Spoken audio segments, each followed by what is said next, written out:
So yes, we are here for a Q&A where I will be answering questions relating to all sorts of things that we've done with 3020 so far, and talking about things in the future. So, yeah.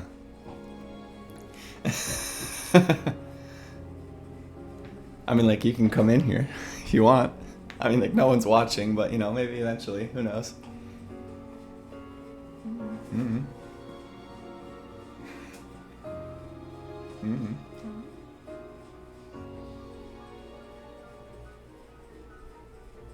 I could just spoil everything. I could just, like, click on this one or this one and just end it all. Just reveal everything.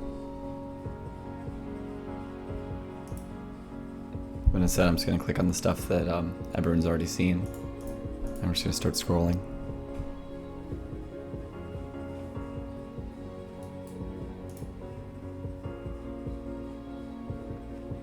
Get to the... Sophia's still watching. This is the whole thing from her. It's the place where Bellaris is from. Just keep scrolling. There's where Hadley's from. And new character, Clementine. And I guess also old character, Marielle. If Blake ever comes back. We got where Mavice is from. Yeah, and then sort of the rough timeline that I gave out. It's just a couple pages of, you know, rough timeline stuff, you know, what worlds were populated when organizations were formed, and then just sort of the whole entire, don't pay attention to that. The starting rules, everyone's at level 2, they get an additional feat, and they get either some gold or a magic item, just to bump everyone up a little bit because it's a slower progressing campaign.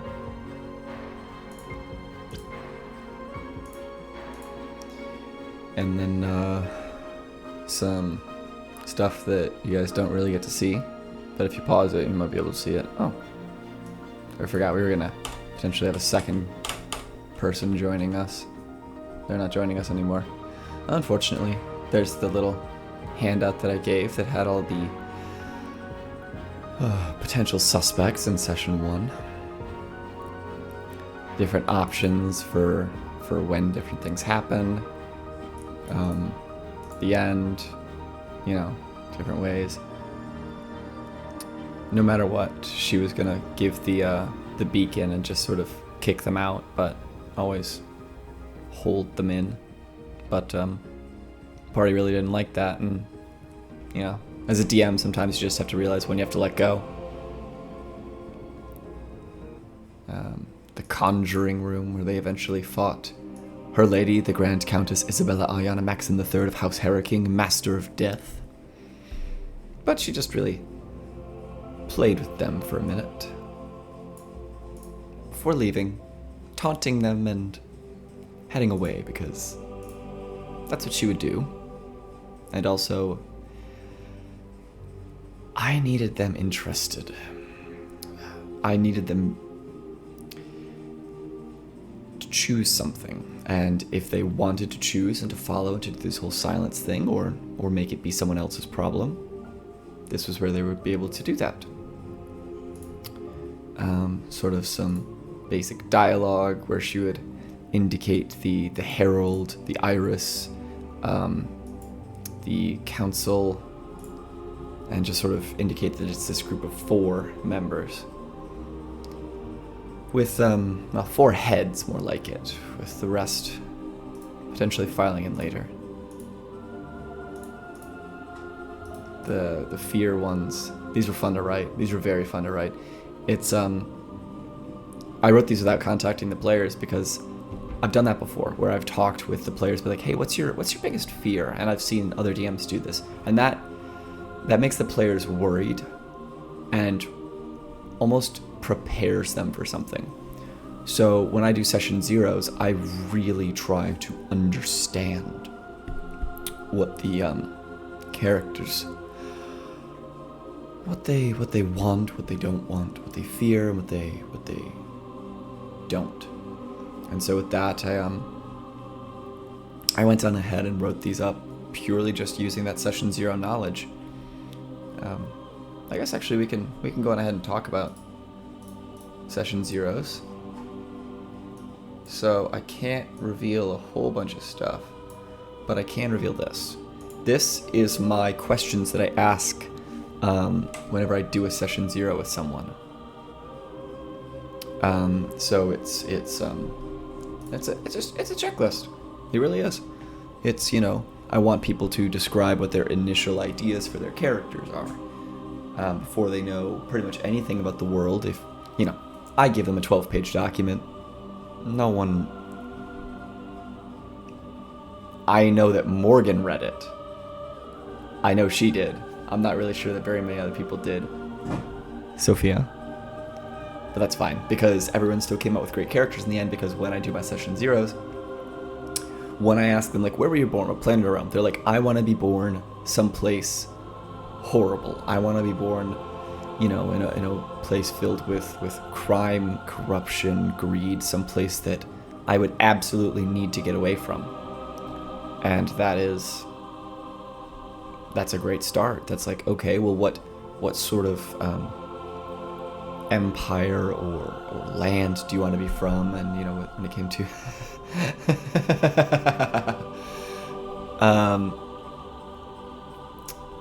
did that not update on the stream? No, it did. Yeah. So, okay. Maybe you did. It didn't seem like you did. Sorry. But, when they give you those basic ideas, all you could do is, just sort of work with them, just sort of figure out what they really mean when they say they want to be from one place or another, and figure out what fits best in your world. Or if you need to make something new, make something new. It's, Hooten, when he was still part of this campaign, he's like, I originally want, he was from, I guess I can reveal this now. Hooten was from a commune, a slightly religious commune on a snowy planet of Hearthfon. But originally, that commune was from Thalia, the same place that Clementine and Mariella are from. But,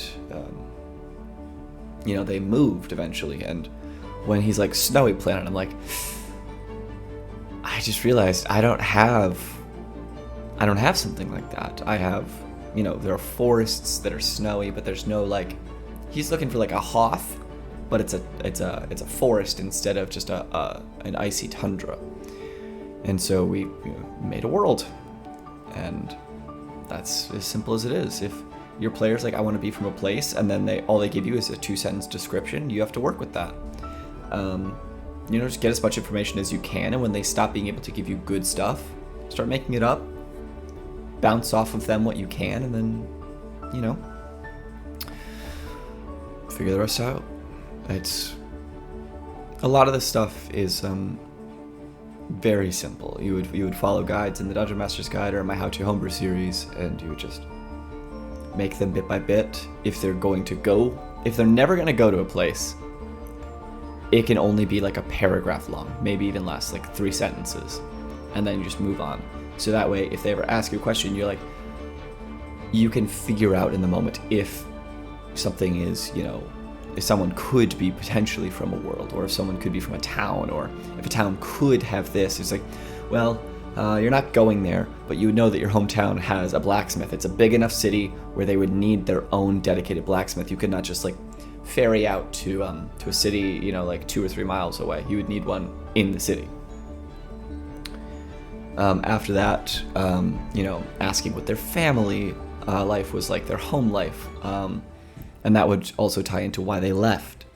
So you could have, from an older campaign, Zariah, Sophia's character, her home was this really nice, it was like an underwater paradise, but it was destroyed by an invasion. And so Zariah wanted this home to have been formerly very grand, but to have been broken and left to rot and corrupted and taken over.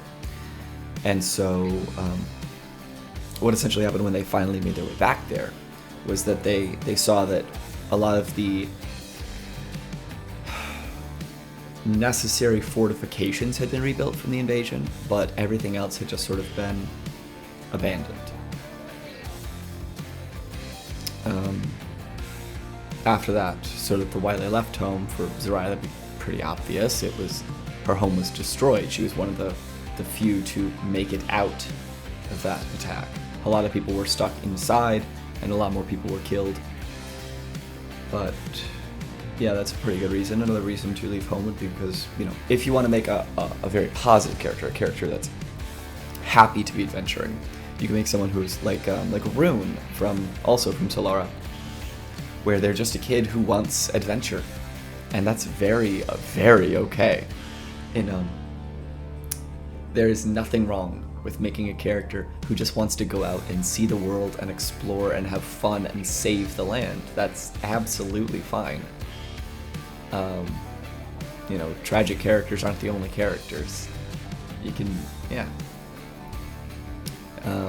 The accomplishments thing is sort of to give me a baseline of, you know, it's like, accomplishments could be, you know, I bested someone in a gladiator combat, the undefeated champion, or you could say, you know, I won a village archery contest, or I created a new school of magic. Even we could, you know, have the first person to create dunamancy or like graviturgy or chronergy in your world.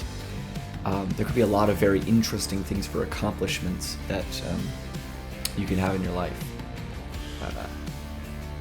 So tragedies, that's another good one for the fear thing. So it's like, what's a horrific thing that's happened in your life?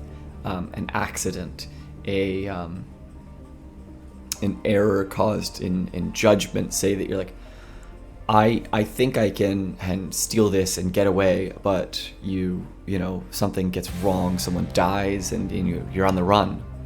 Your entire village was killed, your home was destroyed. Or you could have a character with no tragedies, like Rune, who literally just found a bird, got a bow, and ran. What's your biggest in-universe influence? Usually people go with parents, or they go with the answer to the next question, which is their teacher. Say, like Marielle found a druid in the woods, and she learned from him, and that person was her influence in sort of her ideologies, as well as her teacher for her druidic skills.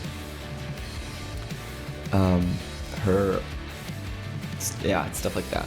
The occupation, that literally is a job. It's like, were you a cop somewhere? Were you a librarian? Were you a gladiator? Were you a priest? And the question is, do you continue to do those things, or do you leave them behind? Were you left to begin the adventure? Next is, do you follow a religion, or hold a respect for a god or godlike being? You know, our last campaign got pretty religious. Just about everyone by the end of it followed someone. You had Zariah with the Mariner. Obviously, the Paladin, Brad Keel, followed Tyr. Rune eventually found someone as well, not to spoil that. Altmer follows Coralon very clearly. And Jugo, well, it's teased at the moment. He does eventually find someone. And we do eventually have some later players joining us as well.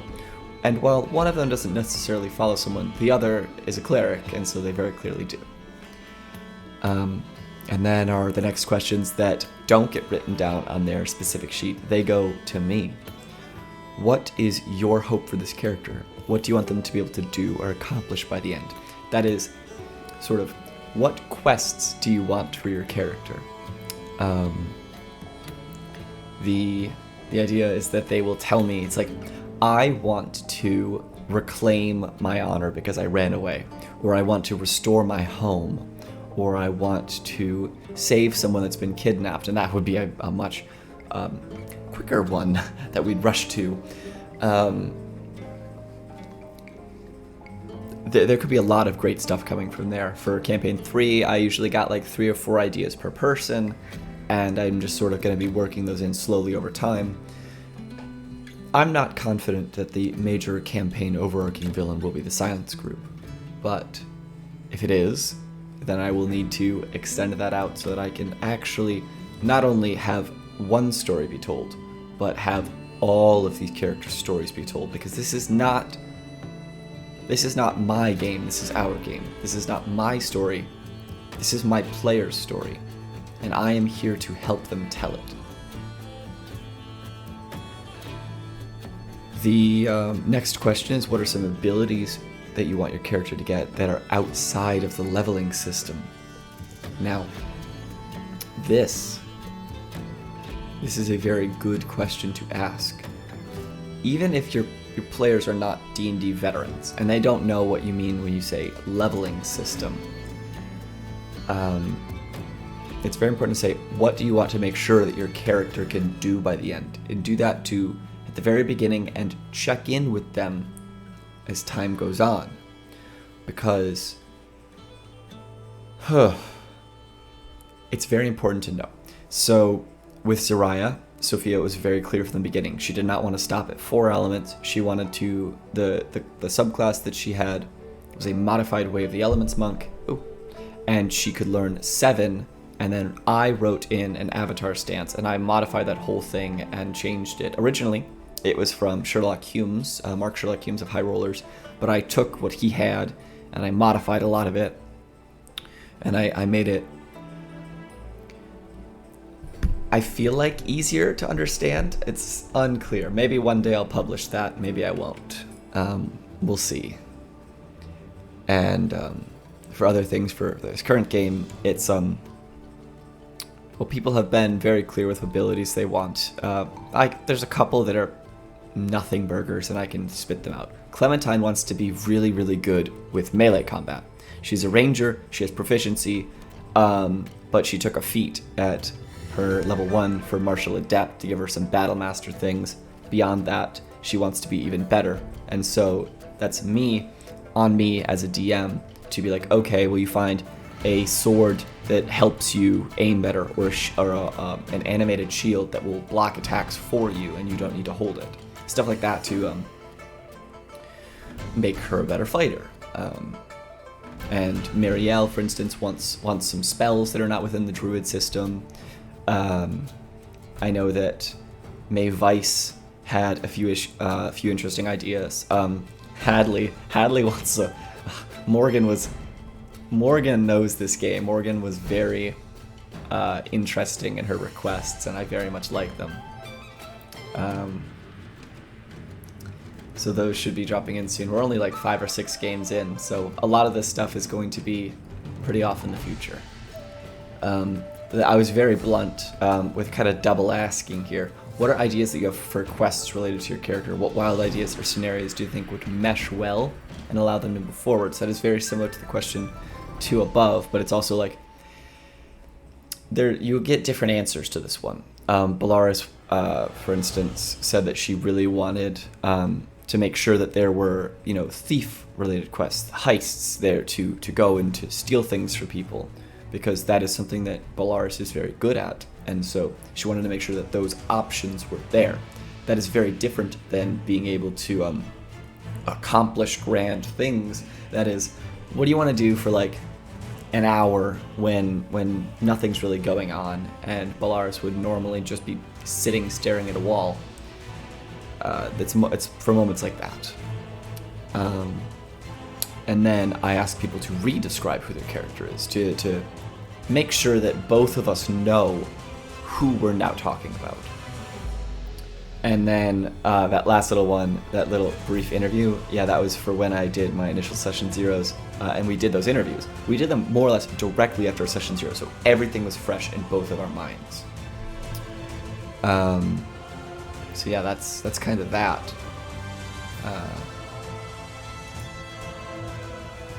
I'm gonna zoom back out here, and we're gonna see if there's anything else interesting here. Not really. No. Yeah. Nah. This is also kind of interesting. This is sort of how this That's all I have written about Draconia. Because if they want to go there, I'll write it later. It's like 4 sentences, done. There's a space station, done. Planets, Wikipedia, tell me. I'll change the word plane to planet, and we're done. Obviously, it's not that easy. I made sure to make them feel cohesive and tie them in with the world history, but to a certain degree, a lot of these are just very basic ideas that if the people are interested and the players are interested, then we'll just go on ahead and flesh them out later.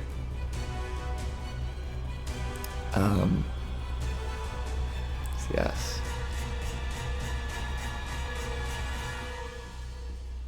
Huh. I'm not really sure what else I can talk about. This was supposed to be a Q&A, but it just kind of turned into me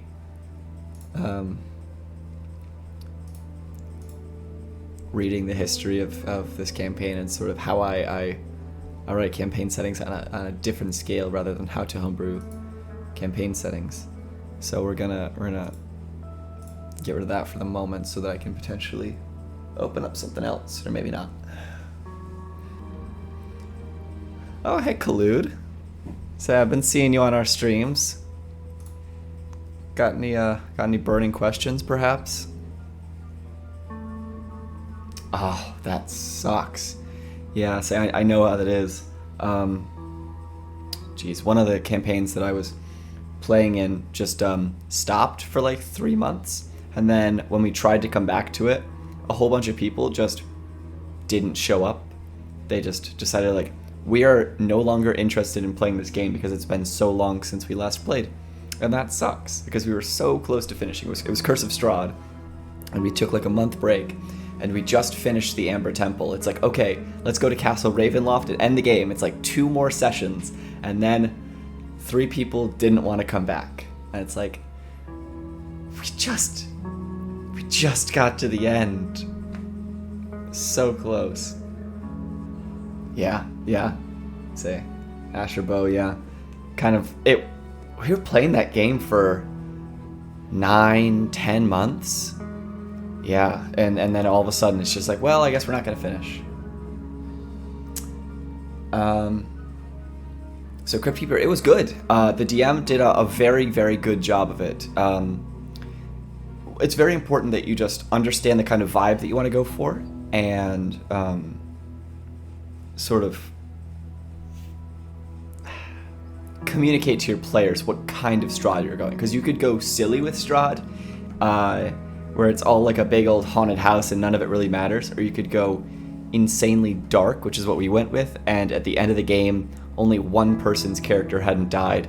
It was not mine. I had that honor for when we played Descent into Avernus. Descent into Avernus, I was the only one who didn't die. Now, Collude, how do you get into playing a character and avoid doing what you would? So I'm assuming that's like, how do you avoid?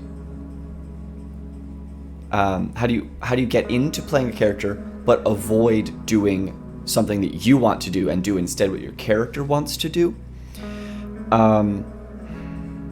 What's important is that understanding this is all a game, and so when you see something that is clearly stupid and the wrong move, but it is what your character would do, unfortunately, it is your right and responsibility as a player to look that bomb in the face, that big red button, and push it. Because if you're playing, if this is more answering the second half of your question before answering the first. If you're already into playing a character that is less intellectually inclined, then you just kind of have to kind of go with it. But if you're into a character that's more intelligent, then perhaps you can allow your own mind to take over at points. But never do so in a way that would go against what your character would do for their own moral or philosophical reasons. Now, Crypt Keeper, what do you say? That is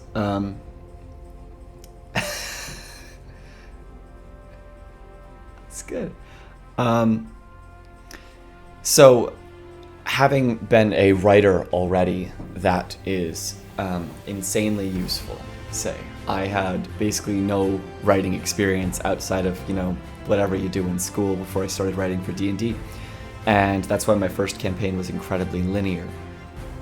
But eventually, you start to learn the things that your players latch onto, and sometimes you get it wrong, and sometimes you don't. But yeah, so DMing it should be fairly easy for you. Just be communicative. I will have one thing to say though. Any town in the world be a place a campaign can start. Oh, no, yes, that is a fantastic. Having each town fleshed out like that would be amazing. For a second, I thought you said that they could essentially pick any town to start, and I'm like, hold on, that could be an issue. But no, having these, having diverse towns can be amazing. Just make sure that it's believable in the world, and you're fantastic. You're set to go. Whenever I write a town, over the time they've been getting bigger and bigger and bigger, and the hub, the city that the players just got to in Icarius, it's like 35 pages long with like 6 or 7 interesting and useful quests they can find. Obviously, one of those is the main one that they're on right now. But there's also the Splicer epidemic, and then there's a few more that they haven't quite tried to tap into yet. And yeah, so I have not played that character, but I had someone that I played with as a player who made a character very similar to that as well. It's very entertaining. Yeah, be okay if that little Kanku gets scolded, and be willing to talk with players out of game if for some reason they start to have an issue, and maybe dial yourself back. But if everyone loves the idea of this little Kanku rogue pickpocketing and taking things, so long as it doesn't screw with anyone, screw with anyone's fun, absolutely, that can be fantastic. Absolutely.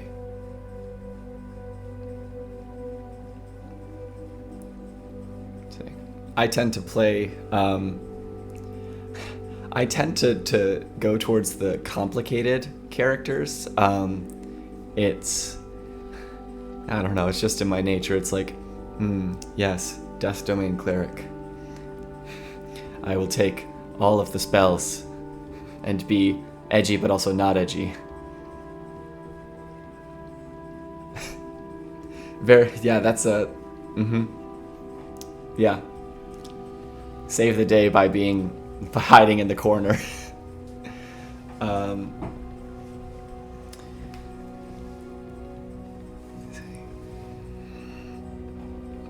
So I've played a couple of rogues. Rogues can be really fun. I usually multi-class my rogues with other things. I played a Hexblade Warlock rogue.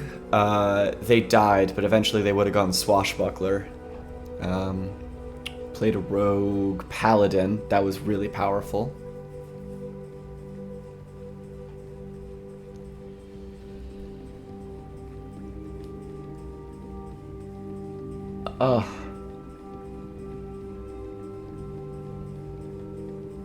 Oh man, that sucks. Oh my goodness. Did you make it out of there? I want to know, Khalud. Did your guy make it out? And what happened to that other party member? That had to have been a conversation.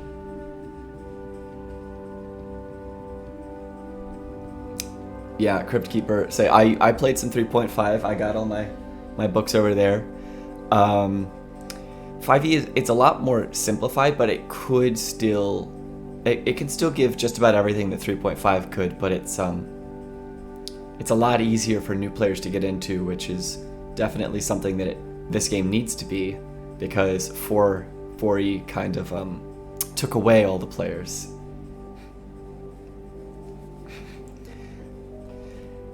Yeah, say 5. I mean, 5e is kind of all you really need to know how to play nowadays, because I don't even think Adventurers League does 3.5 games anymore. I know they did for a while into 5e, but I think it's kind of done. One second, I got something to show you. This is an almost, it's a little bit yellowed, but almost perfect condition AD&D 2nd edition player's handbook that I found. Managed to grab that like real nice. Unfortunately that was not an edition that I played, but man, I've been reading through that thing. It's been very interesting, just the way that mechanics used to work and stuff like that. So I got a lot of interesting artifacts. Unfortunately, how the office here had to be laid out, my D&D shelf is like, I can't even move the camera really. It's like all over there, and then behind me is like the normal, like normie bookcases and like music stuff. And my little Skyrim pop figures, and they're a little blown out from the window over there, but yeah, I don't have too much D&D stuff. Well, we'll be seeing you guys live here in a couple weeks, back on Sunday.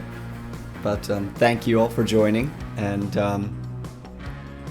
yeah, it's been a good little talk here. So, bye Crypt, bye everyone. Hope you guys have a good day. Be seeing you around.